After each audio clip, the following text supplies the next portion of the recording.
Terima kasih Anda kembali di Kabar Pagi pemirsa. Ribuan hewan ternak sapi di Kabupaten Kuningan, Jawa Barat terinfeksi penyakit mulut dan kuku atau PMK. Hingga Selasa pagi, jumlah ternak sapi yang terinfeksi penyakit mulut dan kuku tembus 1.500 dan tersebar di 16 kecamatan di Kabupaten Kuningan. Dari 1.500 ekor sapi yang terjangkit PMK, 1.368 diantaranya terdapat di Kecamatan Cigugur. Sementara itu jumlah hewan sapi yang mati akibat PMK mencapai 33 ekor. Petugas dari Dinas Perikanan dan Peternakan bersama petugas dokter hewan KSU Cigugur Kuningan terus berjibaku mengobati sapi yang terinfeksi PMK.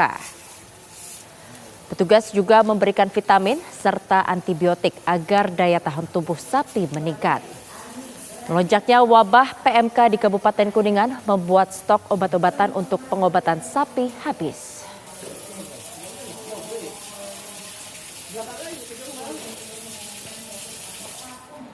Ya pemirsa, untuk mengetahui perkembangan dan penanganan kasus penyakit mulut dan kuku pada ternak di Kabupaten Kuningan, Jawa Barat, kita akan berbincang langsung dengan Bupati Kuningan Acep Purnama. Selamat pagi Pak Acep, hingga saat ini berapa sebetulnya jumlah hewan ternak yang terjangkit PMK Pak? Hingga saat ini peningkatan terjadi terus ya Mbak Yohana, hampir 1.600. Bahkan yang meninggal atau yang mati ya, mohon maaf, sudah 47 ekor. Namun perlu saya sampaikan bahwa hasil penelitian investigasi di lapangan yang meninggal ini 50% itu adalah sapi-sapi anakan ya, atau kalau sebutannya pedet atau anak-anak sapi yang usianya masih rawan gitu. Hanya memang ada kurang lebih 25 ekor atau 20 ekor itu sapi-sapi dewasa. Dengan tingkat populasi di Kabupaten Kuningan yang berjumlah hampir 30 ribuan lebih, baik untuk sapi perah maupun untuk sapi pedaging, itu memang sekarang terjadi peningkatan keterjangkitan PMK. Upaya-upaya kami seperti tadi yang Mbak Yohana sampaikan ya, dari awal 1 bulan yang lalu kami sudah melakukan langkah-langkah. Dari mulai sosialisasi, ya, pemberitahuan, penyemprotan kandang dengan desinfektan, dan termasuk waktu itu kami menemukan bentuk dan memohon petunjuk konsultasi dengan pemerintah pusat terkait dengan cara penanggulangan dan penanganannya terutama obat-obatan. Terima kasih Mbak Yana. Ya lalu apakah wilayah yang terjangkit ini tersebar atau dominan di beberapa daerah Pak Acep? Sudah menyebar di 18 kecamatan dan kurang lebih 40 desa Mbak.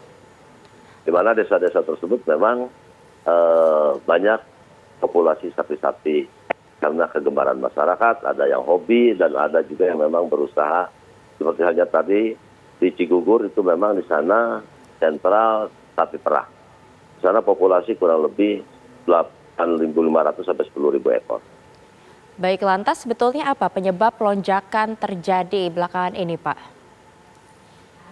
Untuk kalau gejala sudah jelas, cuman keterjangkitan ini sepertinya wabah Mbak.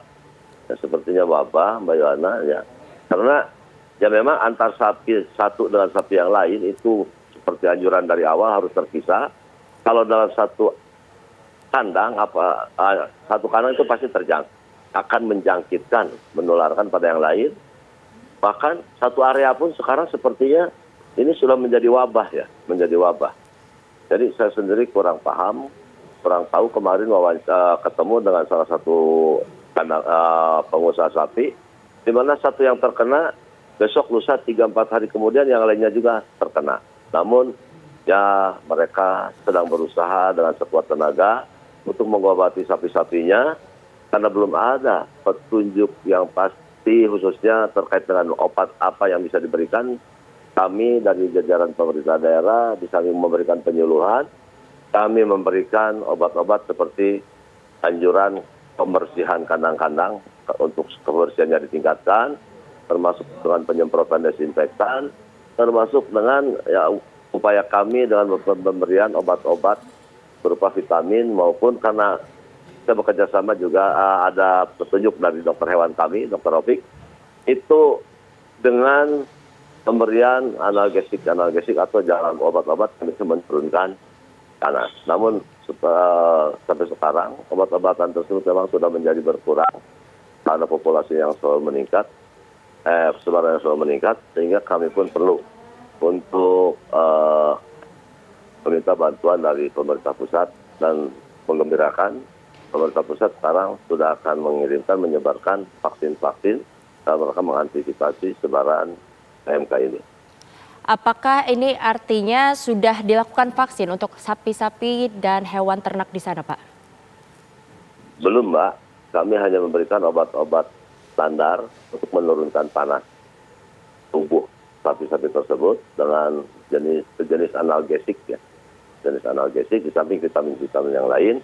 Dan upaya dari masyarakat kami, para peternak, mereka membuat ramuan-ramuan tersendiri, Mbak. Seperti ya merebus daun sereh, jahe merah, yang penting bisa menghangatkan suhu tubuh ya dari dalam.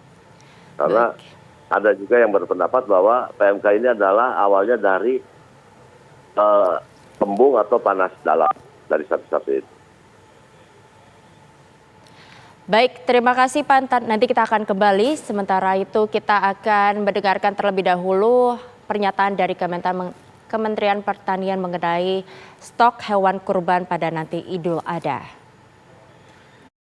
Tidak begitu saja langsung bisa disebar dari dalam, dia harus menggunakan cool box khusus ya, yang sama dengan vaksin COVID itu.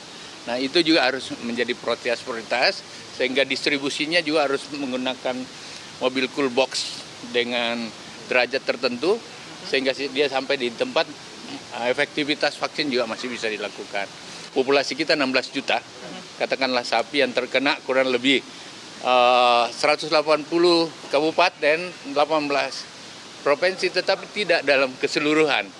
Mungkin satu kabupaten itu terdiri dari beberapa kecamatan aja, desa saja beberapa, seperti itu. Jadi jangan kita melihat bahwa dalam skala 18 itu seluruh 18. Menghadapi Idul Kurban 1,7 juta yang kemungkinan Kementan sudah persiapkan dari daerah-daerah yang hijau yang masih banyak, daerah hijau di daerah tidak PMK, tinggal kita jaga ke daerah suplai kita dan prosesnya itu dijaga dengan baik oleh karantina.